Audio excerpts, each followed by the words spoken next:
ஆதி பிறந்த நாள், ரிஷி பார்வதி கல்யாணம், ஆதி மித்ரா கல்யாணம்.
என்ன ஐஸ்வர்யா அம்மா சொல்றீங்க? ஆண்டி சொல்லும்போது எனக்கே அதிர்ச்சியா தான் இருந்தது பார்வதி. அருணும் அங்கிளும் கூட ஆண்டி சொன்னதை கேட்டு ஷாக் ஆயிட்டாங்க. மாமாவோட பிறந்த நாள் அன்னைக்கு எனக்கு இன்னொருத்தரோட கல்யாணம்னு அம்மா முடிவு பண்ணிருக்கிறதையே என்னால தாங்கிக்க முடியல. இப்ப அடுத்ததா அம்மா இப்படி ஒரு அதிர்ச்சியை கொடுத்திருக்காங்களே, இப்ப என்ன பண்றது? தன்னோட பர்த்டே அன்னைக்கு உனக்கும் ஆதிக்கும் நடந்த கல்யாணத்தை ஆண்டி கிட்ட சொல்லலான்னு ஆதி பிளான் பண்ணிருக்காரு. ஆனா அதே நாள்ல உனக்கும் ஆதிக்கும் தனித்தனியா கல்யாணம் நடக்கணும்னு ஆண்டி பிளான் பண்ணிருக்காங்க. இதுல யார் நினைச்சது நடக்க போகுது? ஆதி பிறந்த நாள் அன்னைக்கு என்ன நடக்க போகுதோன்னு திக்குன்னு இருக்கு பார்வதி. ஆமா, உனக்கு மாப்பிள்ளை பார்க்க வந்தது இந்த கல்யாண ஏற்பாடெல்லாம் ஆதிக்கு தெரியுமா பார்வதி? தெரியும் ஐஸ்வர்யா அம்மா. நான் எல்லா விவரத்தையும் மாமா கிட்ட போன் பேசும்போதே சொல்லிட்டேன். அதுக்கு ஆதி என்ன சொன்னாரு? என்ன நடந்தாலும் நீ ஒன்னும் பயப்பட வேண்டாம், தைரியமா இரு, நான் வந்து எல்லாத்தையும் பாத்துக்கிறேன்னு சொன்னாரு. ஆதி இவ்ளோ தெளிவா இருக்காருன்னா அவர் ஏதோ ஒரு முடிவோடு தான் இருக்காருன்னு தெரியுது. அதனால நம்ம எதை நினைச்சும் பயப்பட தேவையில்ல. நீ தைரியமா இரு. என்னால எப்படி ஐஸ்வர்யம்மா தைரியமா இருக்க முடியும்? மித்ரா கல்யாண விஷயத்துல இத்தனை நாள் அமைதியா இருந்த அம்மா இப்ப திடீர்னு மாமாவோட பிறந்த நாள் அன்னைக்கு மித்ராவுக்கும் மாமாவுக்கும் கல்யாணம்னு முடிவு பண்ணிருக்காங்கன்னா கண்டிப்பா அதுக்கு பின்னாடி ஏதோ ஒரு காரணம் இருக்கு. என்ன பார்வதி சொல்ற? எனக்கு என்னமோ எங்க கல்யாண விஷயம் அம்மாவுக்கு தெரிஞ்சு போய் தான் அம்மா திடீர்னு இப்படி ஒரு முடிவு எடுத்திருப்பாங்களோன்னு எனக்கு சந்தேகமா இருக்கு. உன்னோட சந்தேகம் நியாயமானதுதான் பார்வதி. ஆனா ஆண்டிக்கு உங்க கல்யாண விஷயம் தெரிஞ்சிருந்தா இப்படி அமைதியா இருக்க மாட்டாங்க. ஆவேசப்பட்டு கொதிச்சு போயிருப்பாங்க. ஆண்டிக்கு தெரிஞ்ச சில பேர் அவங்க கிட்ட மித்ராவுக்கும் ஆதிக்கும் முறையா கல்யாணம் பண்ணி வைக்காம மருமகள்னு சொல்லி வீட்டுல ஒரு பொண்ணை தங்க வச்சிருக்கிறது கொஞ்சமும் சரியில்லை. நல்ல விஷயங்களுக்கு முன்னுதாரணமா இருக்கிற நீங்களே தப்பான ஒரு விஷயத்துக்கு இப்படி முன்னுதாரணமா இருக்கலாமான்னு கேட்டிருப்பாங்க போல இருக்கு. அவங்க வாய் அடைக்கதான் ஆண்டி இப்ப இந்த கல்யாண ஏற்பாடு பண்ணிருக்காங்க. எப்படி இருந்தாலும் அம்மா ஏற்பாடு பண்ணிருக்கிற மித்ராவோட கல்யாணம் எனக்கு என் மனசுல ஒரு பயத்தை ஏற்படுத்திருக்க ஐஸ்வர்யா அம்மா. நீ கவலைப்படாத பார்வதி, நாங்க எல்லாரும் இருக்கோம். நீ தைரியமா இரு.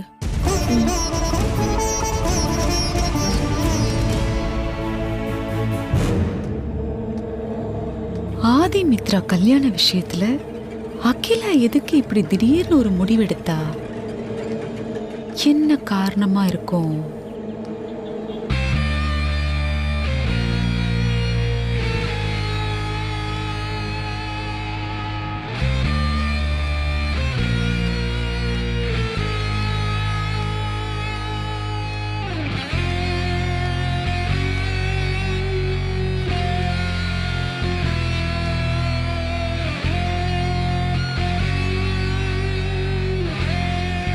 என்ன ஆண்டி ஏதோ யோசனையிலே வந்துகிட்டு இருக்கீங்க. அதெல்லாம் ஒண்ணும் இல்ல நந்தினி, அது அப்புறமா பாத்துக்கலாம். ஆனா உனக்கு நான் ஒரு குட் நியூஸ் கொண்டு வந்திருக்கேன். குட் நியூஸ் இல்ல, அதுக்கும் மேல. உங்க சந்தோஷத்தை பார்த்தா அகிலாண்டேஸ்வரியோட வீட்ல பெரிய பூகம்பமே வெடிச்சிருக்கும் போல இருக்கு. பூகம்பெல்லாம் ஒண்ணும் இல்ல நந்தினி. ஆனா உன்னோட ரொம்ப நாள் பிளான் இப்ப நிறைவேற போகுது. என்ன ஆண்டி சொல்றீங்க? இனி நான் சொல்றதுக்கு ஒண்ணும் இல்ல நந்தினி. உன் லட்சியத்தை நிறைவேற்றுறதா அகிலாண்டேஸ்வரியை முடிவு பண்ணிட்டா. என்ன குழப்புறீங்க? என்னுடைய லட்சியத்தை அகிலாண்டேஸ்வரி எப்படி நிறைவேத்துவா? நந்தினி, ஆதிமித்ரா கல்யாணம் தானே உன்னோட லட்சியம், பிளான் எல்லாமே. அந்த கல்யாணத்துக்கு அகிலா இப்ப நாள் குறிச்சிட்டா. வர ஆதியோட பிறந்தநாள் அன்னைக்கு ஆதிமித்ரா கல்யாணம்.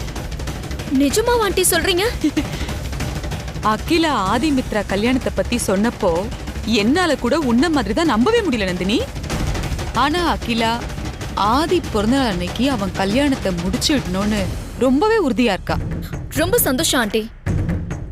நடக்க போறது ஆதிமித்ரா கல்யாணம் இல்ல, அகிலாண்டேஸ்வரிக்கு நிம்மதி சந்தோஷத்துக்கான இறுதி அஞ்சலி.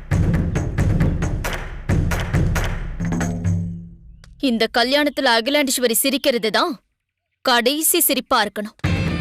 அதுக்கப்புறம் அகிலாண்டேஸ்வரி ஆயுசு முழுக்க அழுது அழுது ரத்த கண்ணீர் வடிக்கணும். எனக்கும் அதுதான் வேணும் நந்தினி.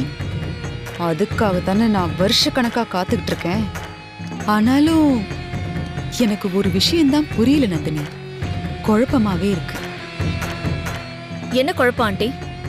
இல்ல, இந்த அகிலா ஆதிமித்ரா கல்யாண விஷயத்துல இவ்ளோ நாளா பொறுமையா இருந்துட்டு திடுதிப்புன்னு, அதுவும் ஆதி ஊர்ல இல்லாத இந்த நேரத்துல அவன் பிறந்த நாள் அன்னைக்கு அவனுக்கு கல்யாணம்னு முடிவு பண்ணிருக்காளே, இதெல்லாம் ஏன்னு எனக்கு புரியவே இல்லை நந்தினி. அது எனக்கு தெரியும் ஆண்டி. உனக்கு தெரியுமா? என்ன அது? ஆதி பார்வதி காதல் விஷயம் அகிலாண்டேஸ்வரிக்கு தெரிஞ்சு போச்சா ஆண்டி? தெரிஞ்சு போச்சா? என்ன சொல்ற நந்தினி? அகிலாக்கு எப்படி இந்த விஷயம் தெரிஞ்சது? யார் சொன்னது? அகிலா ஹாஸ்பிட்டல்ல இருக்கும்போது ஆதி பேசின சிசிடிவி ஃபுட்டேஜ் வச்சு வாய் பேச முடியாத, காது கேட்காத ஒரு மாற்றுத்திறனாளி மூலமா அகிலா அந்த ஆதி காதல் விஷயத்தை தெரிஞ்சுக்கிட்டா. சூப்பர் நந்தினி, அதான பார்த்தேன். அகிலாவா கொக்கா. ஆனாலும் நந்தினி, அகிலாக்கு மட்டும் இந்த சமையல்காரியோட காதல் விஷயம் உறுதியா தெரிஞ்சிருந்தா இந்நேரத்துக்கு அவ துப்பாக்கிய கையில தூக்கி இருப்பாளே. அதுக்கு காரணம் நான் தான். என்ன சொல்ற? நீயா? அகிலா ஆதி காதல் பத்தின விஷயத்த கண்டுபிடிச்சத என்னுடைய ஆள் மூலமா தெரிஞ்சுக்கிட்டேன்னா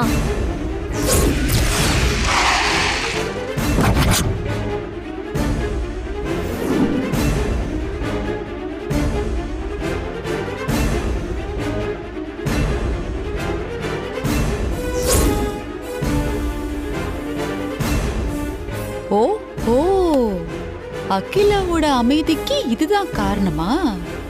நல்லதா போச்சு. எது எப்படியோ நந்தினி, ஆதிமித்ரா கல்யாணம் நடக்கணும். அந்த கல்யாணத்தால நான் நினைச்சதும் நடக்கணும். நிச்சயம் நடக்கும் ஆண்டி. வாங்க நம்ம அந்த சந்தோஷத்தை கொண்டாடலாம். கண்டிப்பா.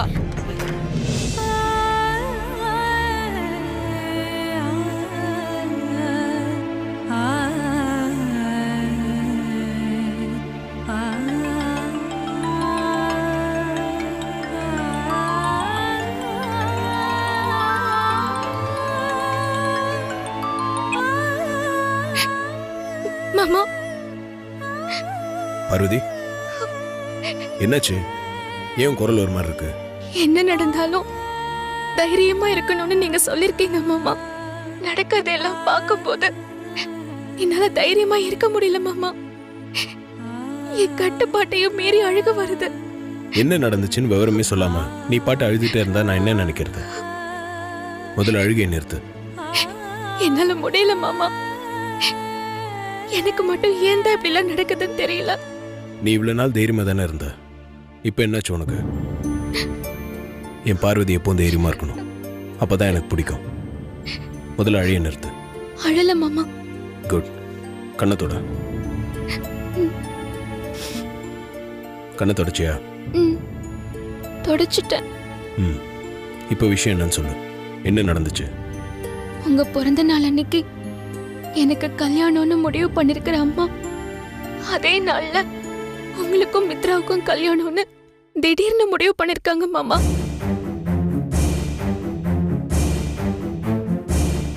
ஐஸ்வர்யா அம்மா வந்து இதை என்கிட்ட சொன்னதுல இருந்து எனக்கு என்ன பண்றதுன்னே தெரியல மாமா. உடம்புல கல்ல கட்டி என்ன கடல்ல தூக்கி போட்ட மாதிரி இருக்கு. மித்ராக்கும் எனக்கும் கல்யாணம்னு அம்மா முடிவு பண்ணா போதுமா? நான் மித்ரா கழுத்துல தாலி கட்டுவேனா? என்ன பேசுற? இதுக்கெல்லாம் நீ பயப்படலாமா? மித்ரா கல்யாண விஷயத்துல இத்தனை நாள் அமைதியா இருந்த அம்மா திடீர்னு இப்ப இப்படி ஒரு முடிவு எடுத்திருக்காங்கன்னா அதுல நிச்சயமா ஏதாவது ஒரு காரணம் இருக்கும்ல மாமா. அதுக்கு என்ன காரணமா இருந்தாலும் அதை பத்தி நீ கவலைப்படாத. அதை எல்லாத்தையும் நான் பாத்துக்கிறேன். என்ன நடந்தாலும் கலங்காம என்னோட பார்வதியை தைரியமா இரு. சரி மாமா.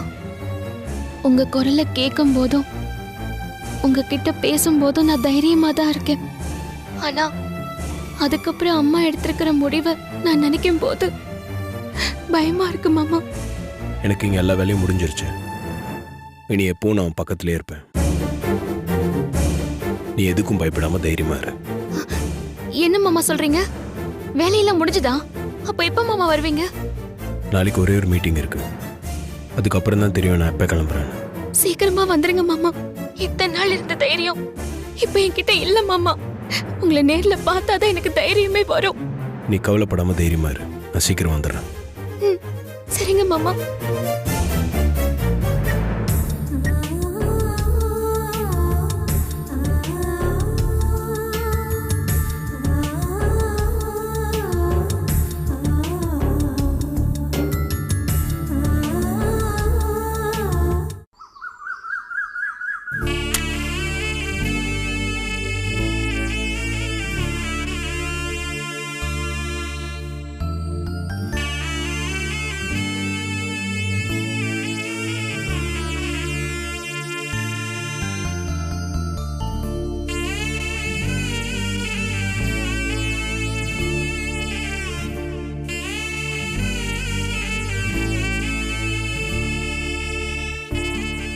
ஆதிக்கடவுர் பரம்பரைக்கு களங்கம் ஏற்படுற மாதிரி என் மக ஆதி ஒரு நாளும் நடந்துக்க மாட்டான்னு நான் எவ்வளவு நம்பிக்கையோட இருந்தேன்.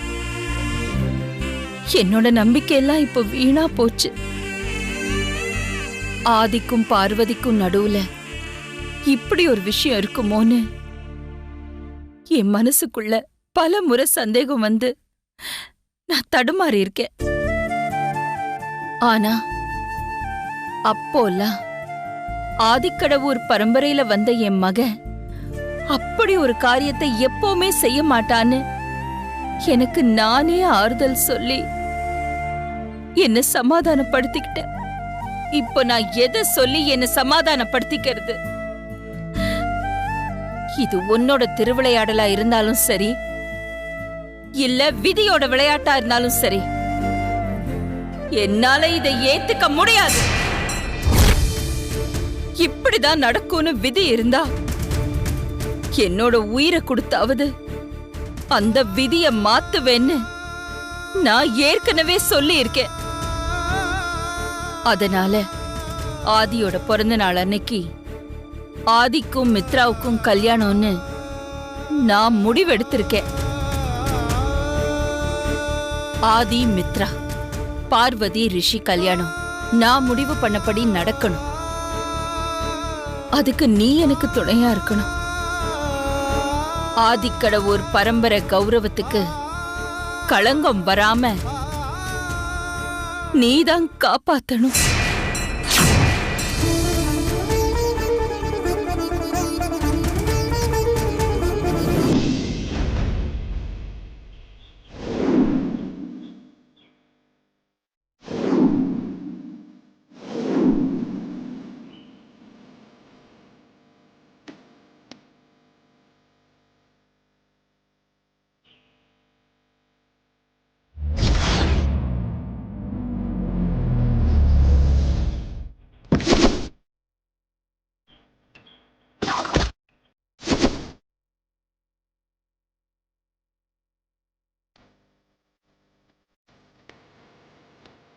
என்ன ரொம்ப நேரமா வெயிட் பண்ணிக்கிட்டு இருக்கியா?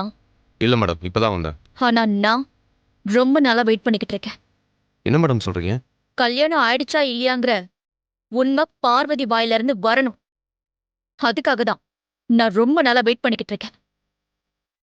ஆதி பிறந்த நாள் அன்னைக்கு உனக்கும் பார்வதிக்கும் கல்யாணம்னு அகிலாண்டேஸ்வரி மேரேஜ் டேட்டை ஃபிக்ஸ் பண்ணிட்டா. ஆனா பார்வதி வாயில இருந்து இன்னும் எந்த உண்மையும் வரல. நீ பார்வதியை கடைசியா எப்ப பார்த்த? அகிலாண்டேஸ்வரி மேடம் பார்வதி அவங்க அப்பாவையும் கூப்பிட்டு என்னை வச்சு சம்மந்தம் பேசும்போது பார்த்தது மேடம். முட்டாள் முட்டாள்! உன்னை நான் பார்வதி வீட்ல போய் பொண்ணு கேட்க சொன்னது, அகிலாண்டேஸ்வரி கிட்ட உன்னை அனுப்பி கல்யாண ஏற்பாட்டுக்கு பிளான் பண்ணது, இதெல்லாம் எதுக்கு? உனக்கும் பார்வதிக்கும் கல்யாணம் பண்ணி வச்சு ஆசீர்வாதம் பண்றதுக்கா? நீ இப்படி பார்வதி இருக்கிற பக்கம் கூட திரும்பி பார்க்காம இருந்த, பார்வதி கிட்ட இருந்து உண்மையே வராது. அகிலாண்டேஸ்வரி உங்க கல்யாணத்துக்கு சம்மதம் சொல்லிட்டதுனால நீ அடிக்கடி போய் பார்வதியை பார்க்கணும். அவகிட்ட காதல் வார்த்தையே பேசணும். நீ போய் பார்வதியை பார்க்கறது, அவகிட்ட உரிமையோட பேசுறது பார்வதிக்கு டார்ச்சரா இருக்கணும். நீ கொடுக்கிற டார்ச்சர்ல பார்வதி கதறிக்கிட்டு எனக்கு ஏற்கனவே கல்யாணம் ஆயிடுச்சு, தயவு செஞ்சு என்னை விட்டுருங்கன்னு உன்கிட்ட கெஞ்சணும். கண்டிப்பா கெஞ்சுவான். நீங்க சொல்றது எனக்கு புரியுது மேடம். இனிமேல் பாருங்க என்னோட பெர்ஃபார்மன்ஸை. நான் சொல்றேங்கிறதுனால ஓவரா பர்ஃபார்மன்ஸ் காட்டி பிளான சொதப்பிடாத. பார்வதி வாயில இருந்து கல்யாணம் ஆயிடுச்சுங்கிற உண்மையை வெளியில கொண்டு வரணும். அதான் நம்ம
நில்லு பார்வதி. இந்த மாதிரி வழியில மறிச்சு பேசுறதுல எனக்கு பிடிக்காது. நில்லு. என்ன பார்வதி, உன்னை விடாம ஃபாலோ பண்ணி லவ் டார்ச்சர் கொடுக்குறவங்க பேசுற மாதிரிலாம் பேசிட்டு இருக்க. நான் உன்னை கல்யாணம் பண்ணிக்க போற மாப்பிள்ள. உங்ககிட்ட நிறைய பேசணும், உன்னை எங்கேயாவது வெளில கூட்டு போகணும்னு ஆசையா வந்திருக்கேன் பார்வதி. வா, கார்ல ஏறி போலாம். நான் எங்கேயும் வரல, எனக்கு நிறைய வேலை இருக்கு.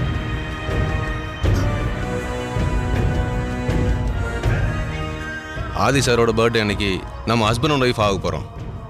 அதுக்கு இன்னும் கொஞ்ச நாள் தான் இருக்கு. குடும்ப வாழ்க்கை பத்தி உன்னோட கனவு என்ன, உனக்கு வரப்போற கனவன் எப்படிலாம் இருக்கணும்னு உனக்குள்ள ஒரு கனவு ஆசையெல்லாம் இருக்கும்ல, அதை என்கிட்ட சொல்ல. அதே மாதிரி எனக்கு வர்ற மனைவி எப்படிலாம் இருக்கணும்னு நான் ஆசைப்பட்டனோ அதே மாதிரி தான் நீயும் இருக்க. ஆனா என்னோட மனைவி என்கிட்ட எப்படிலாம் நடக்கணும்னு எனக்குள்ள ஒரு ஆசை இருக்கும்ல, அதை நான் உங்ககிட்ட சொல்லணும். நாம ஒருத்தர் நம்ம மனசுக்குள்ள இருக்கிறத மனசை விட்டு பேசிக்கிதான் நான் வெளியில போலான்னு சொல்றேன். வா பார்வதி, வந்து கார்ல ஏறு. பேசுறதுக்கெல்லாம் என் மனசுக்குள்ள எதுவுமே இல்ல. நான் எங்கேயுமே வரல. எனக்கு வழி விடுங்க, நான் போகணும். சரி, நாம் எதுவும் பேசிக்க வேண்டாம். சினிமாவுக்கு போறதுக்காக நான் டிக்கெட் புக் பண்ணியிருக்கேன். வா, படத்துக்கு போயிட்டு வந்துடலாம். என்ன நினைச்சிட்டு இருக்கீங்க உங்க மனசுல? நான் தான் வரலன்னு சொல்லிட்டு இருக்கேன்ல, அதுக்கப்புறமா சினிமாவுக்கு கூப்பிடுறீங்க? அகிலாமாவுக்காக தான் நான் இவ்வளவு நேரமும் பொறுமையா பேசிட்டு இருக்கேன். என் பொறுமையை சோதிக்காம வழி விடுங்க, நான் போகணும். என்ன பார்வதி, ஏன் அப்படி டென்ஷன் ஆகுற? என் மேல ஏன் அப்படி வெறுப்பு உனக்கு? என்கிட்ட என்ன குறை? நான் அழகா இல்லையா, இல்ல படிப்பு இல்லையா, இல்ல உனக்கு பொருத்தமான ஜோடியா நான் இல்லையா? என்ன ஏன் உனக்கு பிடிக்கல? தயவு செஞ்சு என்ன தொந்தரவு பண்ணாம இங்க இருந்து போங்க. இத பார், என்ன பிடிக்காதுக்கு என்ன காரணம் அதை சொல்லு, நான் இங்க இருந்து போயிடுறேன். அதெல்லாம் உன்கிட்ட சொல்லணும்னு எனக்கு அவசியம் இல்ல. அதை தெரிஞ்சுக்க வேண்டிய அவசியம் இருக்கு பார்வதி. என்கிட்ட என்ன குறை? எதனால உன்னை எனக்கு பிடிக்கல? காரணத்தை சொல்லு, நான் உன்னை தொந்தரவு பண்ண மாட்டேன். சொல்லு பார்வதி, என்கிட்ட என்ன குறை?